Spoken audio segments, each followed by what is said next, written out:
नमस्कार। आज हमारे पास ये एक फ़ोन है जो रेडमी कंपनी का है, Xiaomi Redmi 9।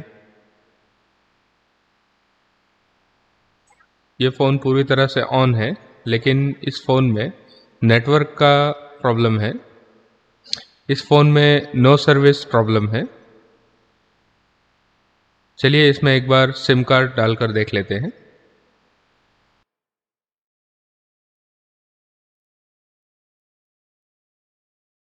यहाँ पर मैं दोनों सिम कार्ड्स का इस्तेमाल कर रहा हूँ।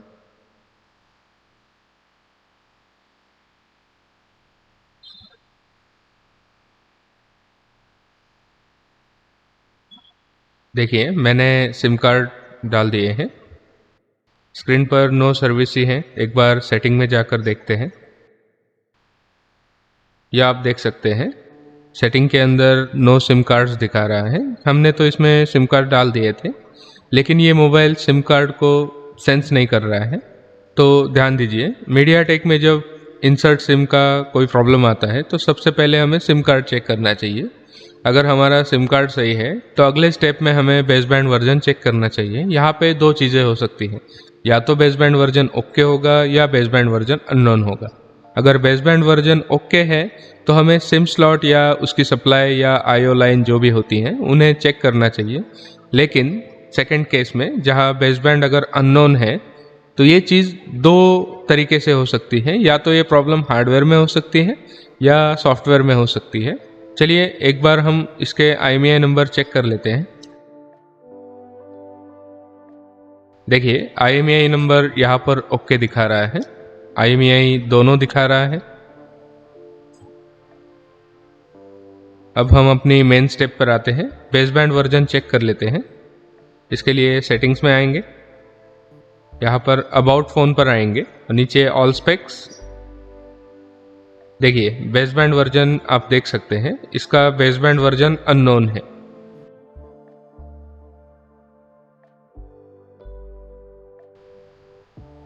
तो अब हम इसका इंफॉर्मेशन चेक करेंगे। इन्फो के लिए जो कोड है आप जानते हैं, *#*4636##। यहाँ पर फ़ोन वन इंफॉर्मेशन आप यहाँ पे देख सकते हैं, ये कम्प्लीटली खाली है। अगर आप ध्यान से देखें, IMEI यहाँ पे सेंस नहीं किया गया है, ना कि फ़ोन नंबर या और भी इंफॉर्मेशन यहाँ पर आती हैं लेकिन नहीं आ रही है। नीचे आप देख सकते हैं प्रेफर्ड नेटवर्क टाइप यहाँ पे अननोन दिखा रहा है और उसके नीचे रेडियो पावर भी ऑफ दिखा रहा है।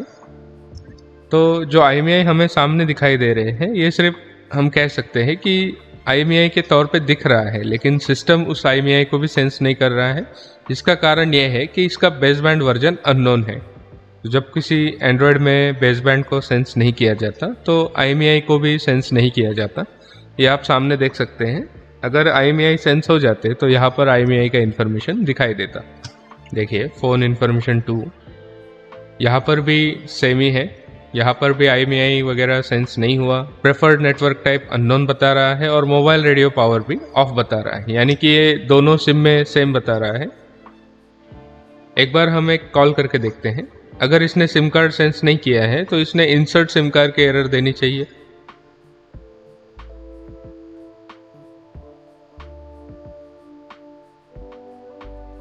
देखिए तो यहाँ पर एरर है, mobile network is not available. देखिए आप देख सकते हैं नेटवर्क नॉट अवेलेबल की एरर है। तो ये कंडीशन आपने देखी। एक बार हम इस बोर्ड को देख लेते हैं, इस बोर्ड में हमें क्या डिसीजन लेना है।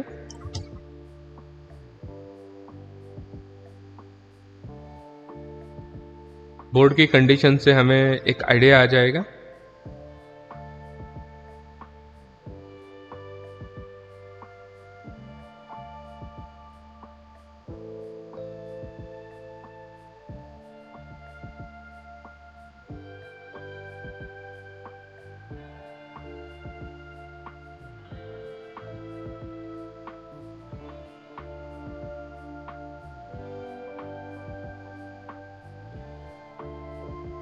तो आप इसका बोर्ड देख सकते हैं, एक बार करीब से देख लीजिए।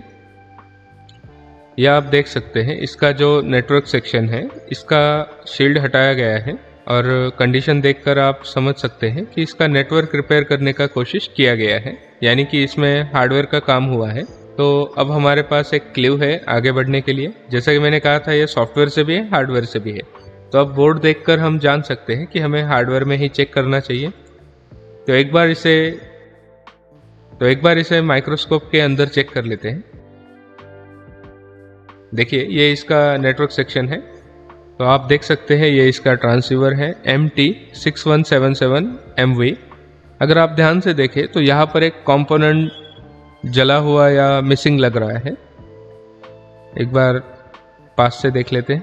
यहाँ आप देख सकते हैं एक कंपोनेंट यहाँ पे मिसिंग लग रहा है। तो एक बार आईसी निकाल कर देख लेते हैं, क्या ये लाइन आईसी में जाती है।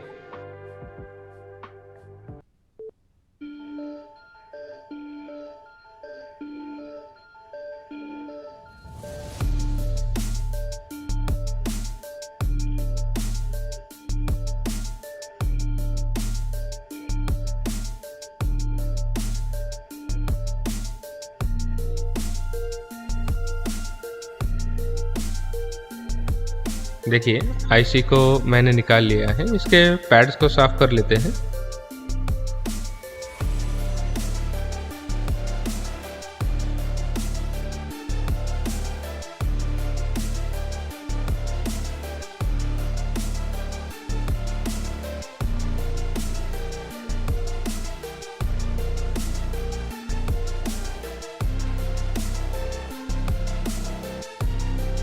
तो इसे एक बार क्लीन कर लेते हैं।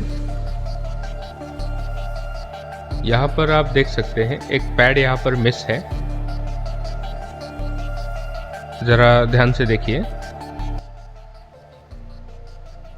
तो एक पैड यहाँ पर मिस है और जो हम कह रहे थे कंपोनेंट जला हुआ है, ये लाइन बिल्कुल उसी में जा रही है।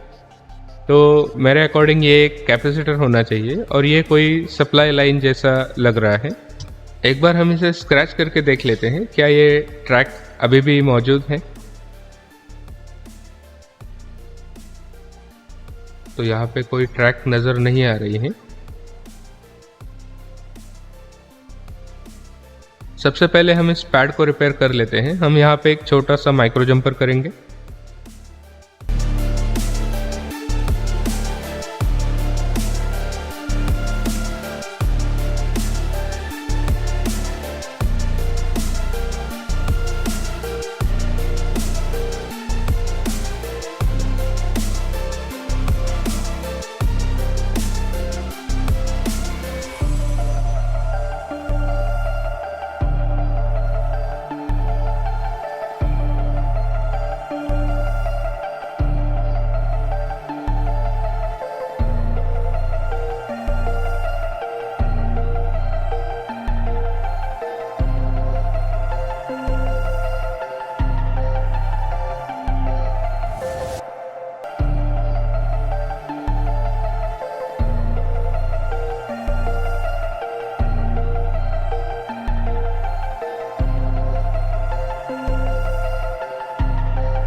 देखिए, राउंड हमने बना लिया है। इसके ऊपर थोड़ा सा यूवी ग्लू लगा देते हैं और इसे सूखने के लिए रख देते हैं। अब हमें जो ट्रैक हमारा मिसिंग है, हमें उसे ढूंढना है। तो इसके लिए हम इसकी डायग्राम ओपन करेंगे। यहाँ पर इसकी डायग्राम हमारे गूगल ड्राइव में है। ये हमारे सारे जो टेक्नीशियंस हैं जो हमसे कोर्स लेते हैं, सबको ये डायग्राम्स दी जाती हैं। यहाँ पर आप देख सकते हैं Redmi 9A। इसे हम कॉपी कर लेते हैं। तो सबसे पहले PCB लेआउट देख लेते हैं।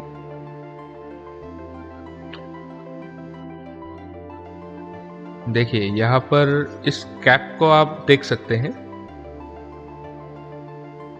ये जो कैप है C3106, हमारा ये कैपेसिटर जला हुआ था।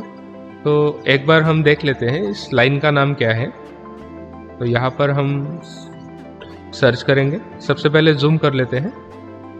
यहाँ पर हम सर्च करेंगे C3106 और एंटर दबाएंगे। ये इसका कैपेसिटर आप देख सकते हैं और सप्लाई लाइन का नाम है VIO 18 RFIC, यानी RFIC के लिए ये VIO की 1.8 की सप्लाई है।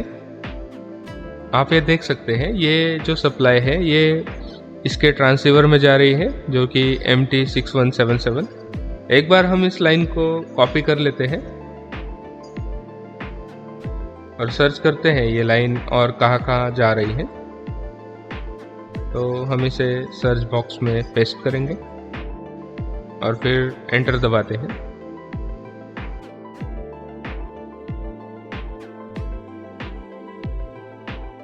यहाँ पर आप पावर डोमेन देख सकते हैं।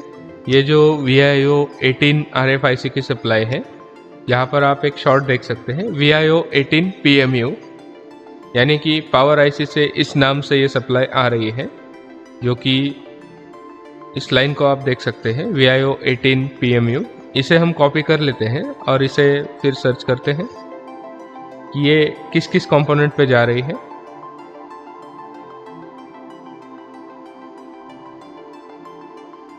यहाँ पे आप देख सकते हैं फ्रॉम PMIC VIO 18 PMU। ये आप देख सकते हैं ये सप्लाई कई सारी जगह जाती है, जैसे कि LTE MIPI। यहाँ पर आगे देखते हैं, देखिए ऑक्सिन NTC, ये लाइन बहुत सारी जगह जा रही है। तो हमें कोई भी एक कंपोनेंट ढूंढना है जहाँ से हम इस लाइन को वहाँ पर जंप कर सके। तो कोई पास वाला कंपोनेंट ढूंढ लेते हैं। एक बार मैं लेआउट देख लेता हूँ। मेरे हिसाब से जो पावर IC के पास में ही जो कैपेसिटर्स होते हैं वहीं पे ये सप्लाई मिल जानी चाहिए। जैसे कि आप ये कैप देख सकते हैं C619 C620। मेरे एक्सपीरियंस से ये हमें यहीं पे मिल जाएगा। एक बार हम और ढूंढते हैं ये लाइन कहाँ जा रही है। Next page. यहाँ पर आप देख सकते हैं यहाँ पर एक लाइन लिखी हुई है। यहाँ पर इस लाइन को पढ़कर आप समझ सकते हैं कि जो इसका शॉर्ट 602 और शॉर्ट 603 है, इसे 620 के क्लोज रखना है। तो 620 पर भी ये लाइन जा रही है, इससे हमें समझ में आता है। एक बार हम उस कैप को देख लेते हैं कि 620 पे क्या ये लाइन आ रही है। तो इसके लिए हम यहाँ पर सर्च करेंगे C620 और फिर एंटर करेंगे। यह आप देख सकते हैं VIO 18 की सप्लाई भी इस कैप पर आ रही है, जैसा कि मैंने कहा था। 620 की सप्लाई भी यहाँ पर आ रही है VIO 18 PMU। ये वही लाइन है जो हमने अभी सर्च की थी, यानी कि यही सप्लाई हमारे RFIC यानी ट्रांसीवर को दी जा रही है। तो ये आप देख सकते हैं C620 और हमें यहाँ से यहाँ तक जंप करना है, यानी कि यहाँ से यहाँ तक हमें एक जंपर बना देना है। हमारा प्रॉब्लम सॉल्व हो जाएगा। तो देखिए हमारा ग्लू सूख चुका है। एक बार हम इसे क्लियर कर लेते हैं।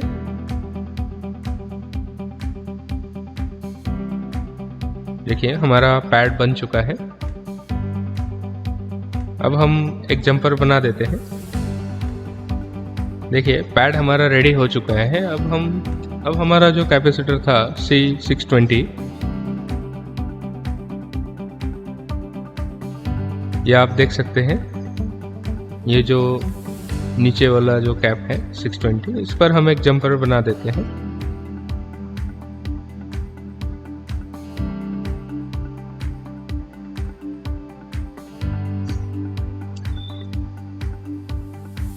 और इस लाइन को हम यहाँ पर कनेक्ट कर देते हैं।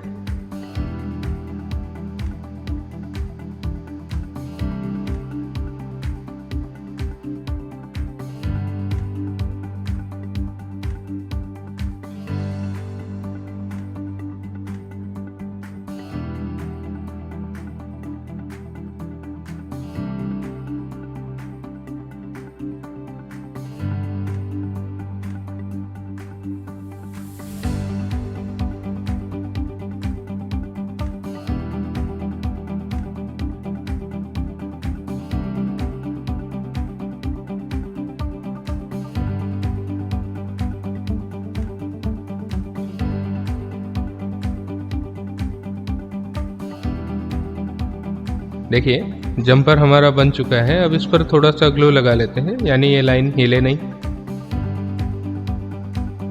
चलिए अब इसे थोड़ा सा सुखा लेते हैं। तो अब आईसी रिवॉल्व कर लेते हैं। मुझे नहीं लगता कि इस आईसी में कोई प्रॉब्लम होनी चाहिए, ये सिर्फ एक लाइन जलने की वजह से हुआ था।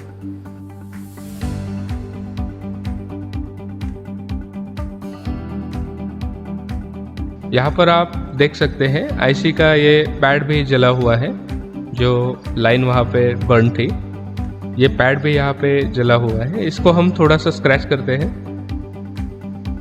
मोस्टली हमें ये लाइन इसके नीचे मिल जाएगी, आप देख सकते हैं।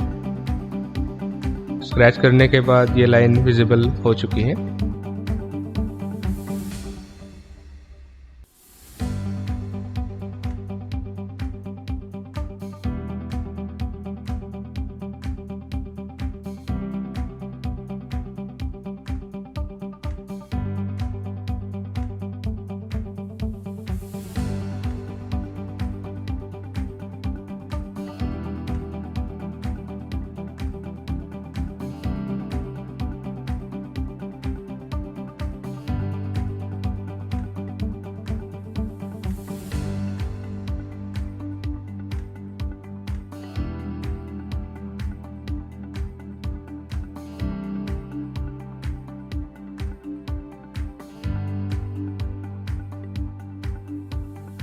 तो ये बॉल हमारा ठीक से नहीं बना, यहाँ पर हम एक एक्स्ट्रा बॉल लगा देते हैं।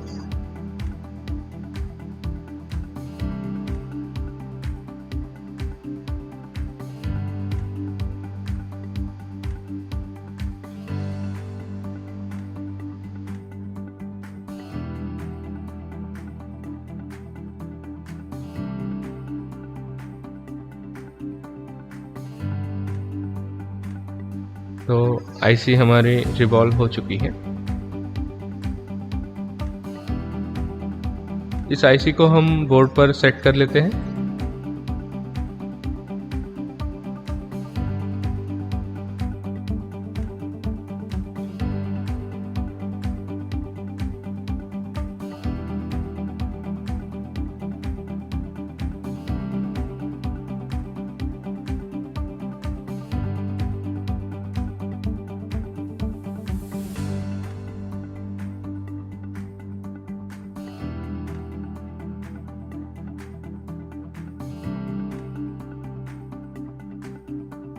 हमारा काम कंप्लीट हो चुका है।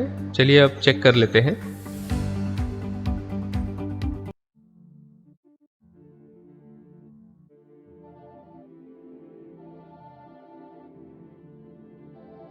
ये आप देख सकते हैं, ये जंपर हमने यहाँ से इसकी V18 की जो सप्लाई है इसको दिया है। ये जंपर आप देख सकते हैं। तो इस जंपर को मैं यहाँ पर टेप लगा देता हूँ ताकि ये हिले नहीं।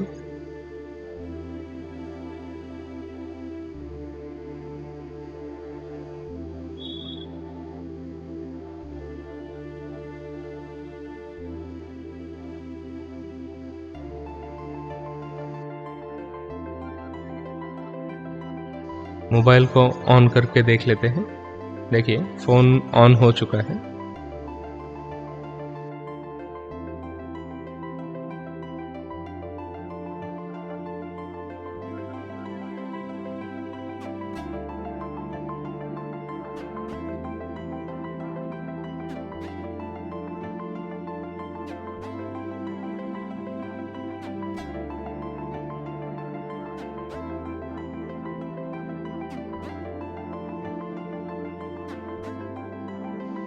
देखिए फ़ोन ऑन हो चुका है। एक बार हम इसके IMEI नंबर चेक कर लेते हैं।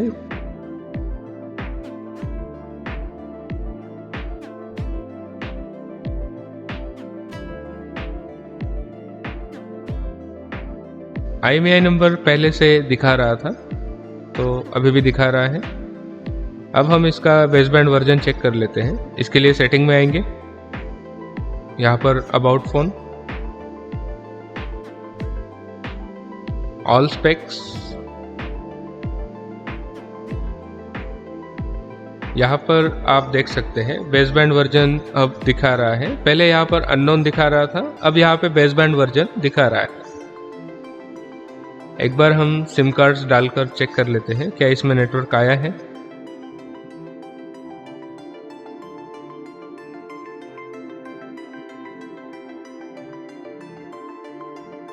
तो पहले इसमें इंसर्ट सिम दिखा रहा था, यहाँ पर आप देख सकते हैं सिम कार्ड्स भी सेंस हो चुके हैं।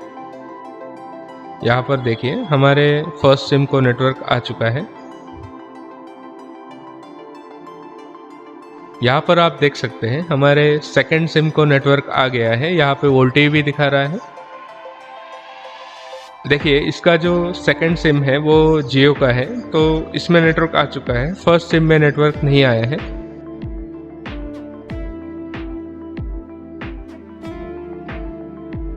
तो सिम 2 में फुल नेटवर्क आ चुका है। सिम 1 में अभी तक नेटवर्क नहीं आया है। एक बार हम नेटवर्क सर्च कर लेते हैं। दरअसल इस एरिया में एयरटेल का जो नेटवर्क कनेक्टिविटी है वो इतना अच्छा नहीं है, इसलिए शायद ये नेटवर्क नहीं आया।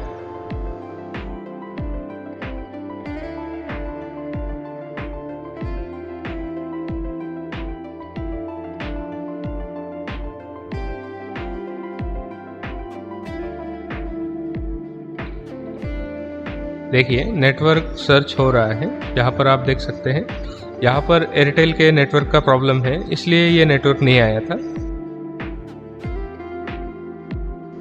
देखिए प्रेफर्ड नेटवर्क टाइप भी सेट हो रहा है, तो फ़ोन हमारा रिपेयर हो चुका है।